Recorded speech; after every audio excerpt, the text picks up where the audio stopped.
राजनाथ सिंह जी, मैं पहला सवाल पूछना चाहूंगा कि प्रधानमंत्री ने राहुल जोशी जी को CNN न्यूज 18 को एक लंबा इंटरव्यू दिया है 2 दिन पहले। उसमें कांग्रेस मैनिफेस्टो पे प्रधानमंत्री जी ने पूरा हमला बोला है। एक बात वो कह रहे हैं कि इस मैनिफेस्टो में मुस्लिम लीग की छाप है, माइनॉरिटीज के लिए कुछ प्रॉमिस किए गए हैं और पुराने वक्त में कांग्रेस ने मुस्लिम रिजर्वेशन लाने के लिए कई बार कोशिश भी की है। आप इसको कैसे देखते हैं? क्या ये बड़ा मुद्दा है इस इलेक्शन में?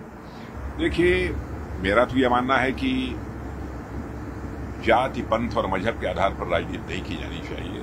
राजनीति का आधार होना चाहिए इंसाफ और इंसानियत, जस्टिस एंड ह्यूमैनिटी। लेकिन कांग्रेस ने आज़ादी हासिल होने के बाद से ही लगातार, क्या मैं कहूं कि आज़ादी हासिल होने के पहले भी जब कांग्रेस पार्टी लड़ती रही है, बराबर इन लोगों ने जाति, पंथ और मजहब के आधार पर देश को बांटकर अपना निहित राजनीतिक स्वार्थ पूरा करने की कोशिश की है। इन लोगों को इससे बचना चाहिए। अब लोग तो इस सीमा तक चले जाते हैं कि साहब धर्म के आधार पर हम आरक्षण देंगे, जबकि आप जानते हैं कि हमारे यहाँ ऐसी संवैधानिक कोई व्यवस्था नहीं है। संविधान इस बात की इजाजत नहीं देता है कि कोई धर्म के आधार पर आरक्षण करे। लेकिन लोगों को गुमराह करके, लोगों को प्रलोभन देकर, लोगों का समर्थन हासिल करना, ये कांग्रेस की बहुत ही पुरानी फितरत है और आज भी उसी फितरत पर काम कर रहे हैं। और यही कारण है कि धीरे धीरे उनका अस्तित्व अब समाप्त होता जा रहा है। मुझे लगता है कि पूज्य महात्मा गांधी ने जब आजादी हासिल हुई थी उसके बाद कहा था कि कांग्रेस को भंग कर देना चाहिए।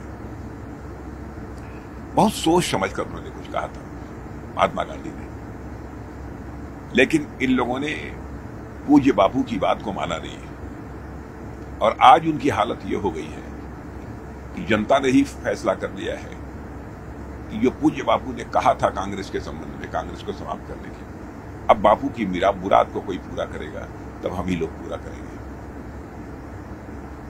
दादा जी, एक बात और राहुल गांधी ने जो बोली है कि हम एक्सरे करेंगे, हम वेल्थ का किसके पास कितनी जमा पूंजी है उसका पूरे का एक एक्सरे होगा, फिर उसको हम जिनको ज्यादा जरूरत है उनको दिया जाएगा। और इसी को इनडायरेक्टली इंडोर्स किया है इंडियन ओवरसीज कांग्रेस के चेयरमैन सैम पित्रोदा ने भी।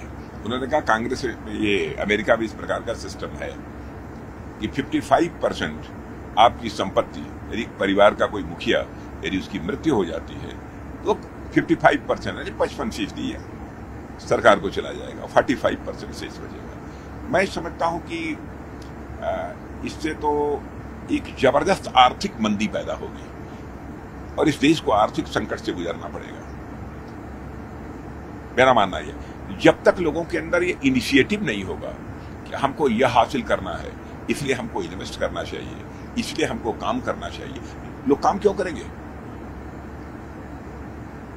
और यह बात केवल मैं नहीं कह रहा हूं, मैं जानता हूं, कोई नाम मैं भूल रहा हूं कि मिस्टर फ्रेडरिक थे, माने जाने अर्थशास्त्री, उन्होंने भी इस बात को कहा है। यह तो बहुत बड़ी आर्थिक तबाही और आर्थिक तंगी लाने वाली यह सोच है। मैं गांव में घुमा हूं यूपी के पिछले कुछ दिनों में, वेस्ट यूपी में, सेंट्रल यूपी में, तो गांव में भी अब लोग बात कर रहे हैं कि हम अपने बच्चों के लिए कमाते हैं, जमीन बनाते हैं, जायदाद बनाते हैं, ये सरकार ले जाएगी क्या? और एक्सरे मतलब हमारे पास 4 गाय है, 3 गाय है, तो जमीन हमारी क्या मतलब किसमें बांट दी जाएगी? नहीं, की सोच यही है और इसका खामियाजा इनको भुगतना पड़ेगा इस बार। माने महात्मा गांधी ने ऐसा नहीं सोचा। आजादी, जिन लोगों ने आजादी की लड़ाई लड़ी है उन लोगों ने कभी ऐसा नहीं सोचा। हमारे भारत के संविधान निर्माताओं ने ऐसा नहीं सोचा। ये पता नहीं सो कॉल्ड इनोवेटिव आइडिया इनके अंदर कैसे आ गया, यह बात हमारी समझ के परे है। बस इतना ही मैं कहूंगा, विनाश काले विपरीत बुद्धि। एक कैंपेन जो सर कांग्रेस काफी ग्राउंड पे चला रही है, बड़े बड़े नेता बोल रहे हैं उनके कि भाजपा 400 पार इसलिए मांग रही है कि भाजपा संविधान बदल देगी, रिजर्वेशन खत्म कर देगी, अगला इलेक्शन ही नहीं होगा। बड़े बड़े नेता कांग्रेस के ये कह रहे हैं। मैं कांग्रेस के मित्रों से कहना चाहता हूं कि बाबा, कब तक आप लोग जनता से झूठ बोलते रहोगे? कब तक जनता की आंखों में धूल झोंकते रहोगे? भारतीय जनता पार्टी पूरी तरह से इस बात के लिए कमिटेड है कि हम संविधान के बेसिक स्ट्रक्चर में कोई परिवर्तन नहीं करेंगे। बार बार कह चुके हैं। हम लोग जो कहते हैं वो करते हैं। भारत की राजनीति में हमारी एक साख है, हमारी विश्वसनीयता है, हमारी क्रेडिबिलिटी है। हम उस पर किसी भी सूरत में प्रश्न चिन्ह नहीं लगने देंगे। जो हम कहा है हमने वो करेंगे, जो कहेंगे वो करेंगे। आरक्षण रहेगा, आरक्षण रहेगा, आरक्षण रहेगा। एक मैं और बात आपसे पूछना चाहूंगा कि जब इस बात की कांग्रेस की ही बात हो रही है, जो उनका कैंपेन है, उस कैंपेन में राहुल गांधी ये कह रहे हैं कि देखिए मोदी जी तो मुझसे डरते हैं, सिर्फ मुझसे ही डरते हैं, मैं ही एक लीडर हूं जो खुल के बोलता हूं। आप एजेंसी, ईडी, सीबीआई ऐसे सारे ऑपोजिशन लीडर्स को, केजरीवाल जी को जेल भेज दिया, हेमंत सोरेन जी को जेल भेज दिया, तो मैं नहीं डरता मोदी जी से, मैं खुले में लड़ रहा हूँ। अब मोदी जी के कितना भयभीत होने वाले आदमी है तो देश जानता है।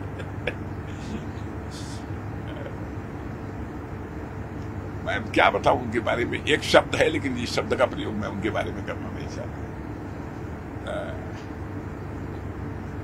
और उससे थोड़ा सा एक बहुत ही रिफाइंड वर्ड है आत्मश्लाघा, या जिसको कहना कि अपने बारे में एक भ्रम, ये सब बना के लोग रखा है उन्होंने। और इसी कारण है कि कांग्रेस की दुर्गति होती जा रही है। उसके बावजूद उनके समझ में नहीं आ रहा क्या कहें। मनमोहन सिंह जी का भी स्टेटमेंट जो 2006 और 2009 का है, आपने भी मेंशन किया, मोदी जी ने भी मेंशन किया है कि ये भी एक हिस्ट्री है कांग्रेस की, ये चाह रहे हैं कि मुस्लिम्स को पहला राइट मिले रिसोर्सेज पे। आपको लगता है ऐसी सोच रही है कांग्रेस में और अभी भी है? नहीं, सबको समान अधिकार मिलना चाहिए था, हमारी सीधी सोच है। और धर्म के आधार पर आरक्षण की व्यवस्था हमारे भारत के संविधान में नहीं है। कैसे करेंगे हम?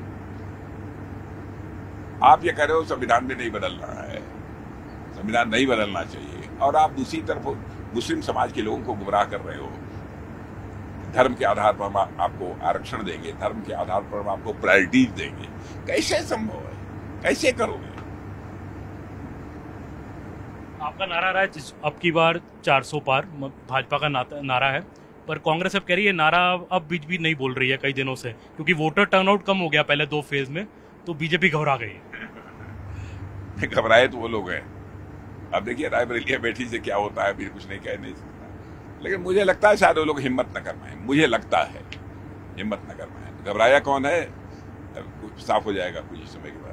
पर सर वोटर टर्नआउट तो कम हुआ है, क्या ऐसा तो नहीं है कि कोई वोटर टर्नआउट कम हुआ है? सच्चाई यह है कि कांग्रेस से जिन लोगों की अपेक्षा थी, अब लोगों ने मान लिया है कि कांग्रेस अब अस्तित्व अपना खो चुकी है, या अस्तित्व समाप्त होने के कगार पर है कांग्रेस का।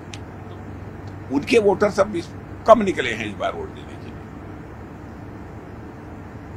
और हमारे मतदाताओं में उत्साह है, उमंग है।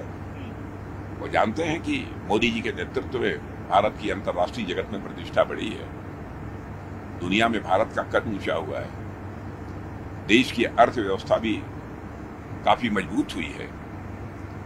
सबसे तेजी, बहुत सारे बड़े देशों में सबसे तेजी से आगे बढ़ने वाली अर्थव्यवस्था भी कहीं की है तो भारत की है।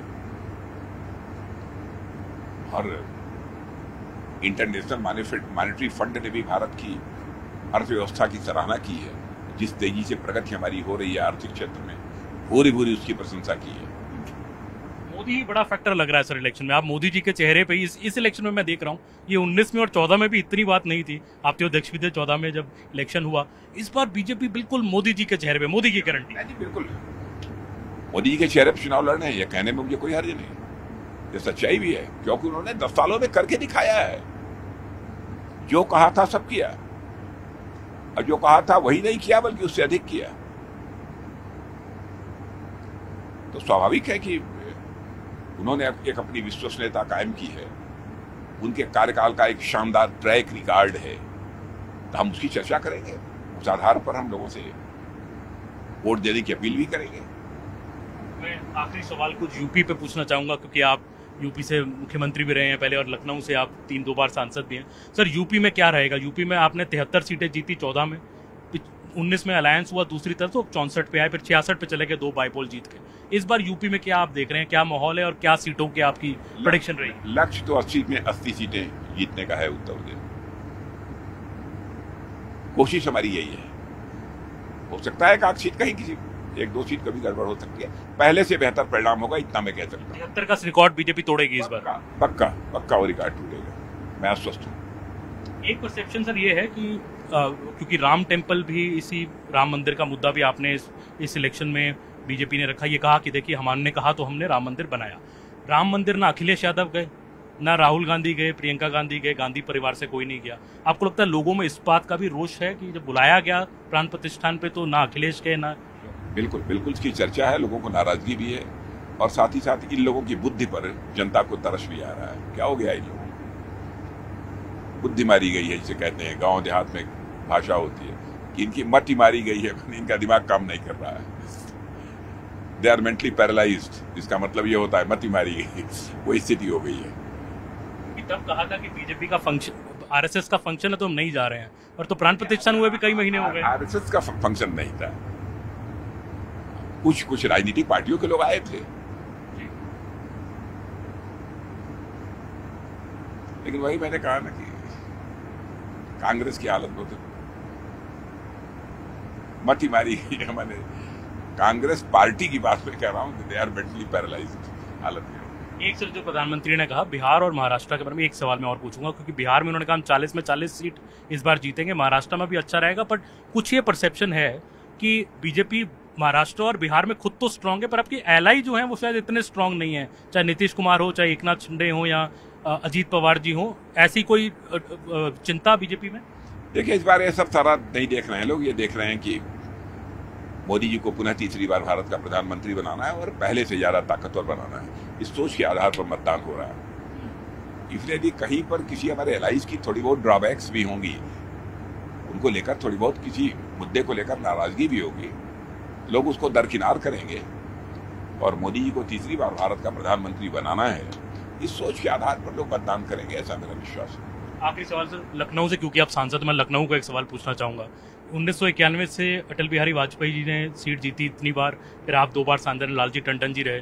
तो कल मैं लखनऊ में घूमा तो कई मुस्लिम वोटर्स ने भी मुझे कहा कि हम राजनाथ सिंह जी को वोट डालते हैं, क्योंकि वो कभी कोई विवादित बयान नहीं देते और हमें अपने लगते हैं। तो आपको लगता है ये बात सच है कि मुस्लिम वोटर आपको लखनऊ में वोट डालता है? देते हैं, काफी लोग देते हैं, और मुझे लगता है कि इस बार हो सकता है कि वो परसेंटेज कुछ बढ़े। अच्छा, लखनऊ की जीत को लेके तो कोई कल आपने देखा होगा जो हमारा नामांकन का जो प्रोसेसन था, उसमें स्थान पर बड़ी संख्या में विभिन्न धर्मों के मानने वाले लोग, क्रिश्चियन कम्युनिटी के लोग भी थे। मैंने कोई पहले से मैनेज नहीं था, स्वयं लोगों ने अपनी अपनी व्यवस्था की। और देखा होगा ना आपने, एक तो लग जाता है कि बनावटी चेहरे देखने, फेशियल एक्सप्रेशन उनका जो बतला रहा होगा, आपने स्वयं भी रीड किया होगा, है भाव है लोगों के।